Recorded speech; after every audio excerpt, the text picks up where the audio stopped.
मैले यो अमलाको अचार जुन चाहिँ खट्टी मिठी अचार बनाउन लागिरहेको थिएँ।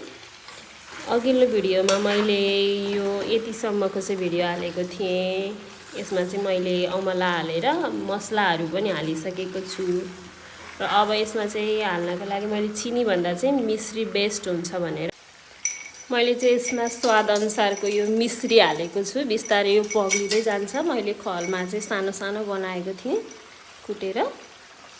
यसलाई चाहिँ हामीले अलि सानो ग्यास बनाएर मिश्री राखेको छु मैले। यसलाई अब एकछिन चलाउनु पर्छ। यो बिस्तारै पग्लिँदै जान्छ। यसको टेस्ट मिठो हुन्छ। चिनी भन्दा मिश्री गुडहरू चाहिँ अलि बेस्ट हुन्छ आफ्नो घरमा भएसम्म। मैले आफ्नो घरमा भएको कुराहरूबाट नै यो अचार बनाउँदै छु। यो अमलाको खट्टी मिठी अचार पाकेर रेडी भइसकेको छ। मैले चाहिँ अर्को भाँडामा यो सेलाउनको लागि राखेको छु। मैले 20 मिनेट जति चाहिँ मिडियम बनाएर चाहिँ ग्यास लगाएको थिएँ। पाकेर यस्तो भएको छ। मैले त टेस्ट गरिसकेँ। असाध्यै मिठो बनेको छ। पिरो पनि बनेको छ। अब हजुरलाई चाहिँ नुन चिनी मिश्रीहरू आफ्नो स्वाद अनुसारले पिरो पनि राख्नु होला। यो चाहिँ सेलाइसकेको छ।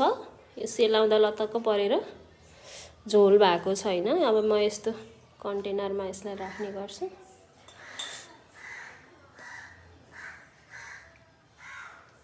हेर्नुहोस् त, यसमा राखेपछि यो आफूले मन लागेको बेलामा झिकेर खान मिल्छ। धेरै समयसम्म बिग्रदैन। यसबाट पानी चाहिँ अब बाफ उडिसक्यो सेलाइसक्यो। नत्र तातोमै राख्यो भने चाहिँ पानी आउने भएको हुनाले कुहिन सक्ने हुन्छ।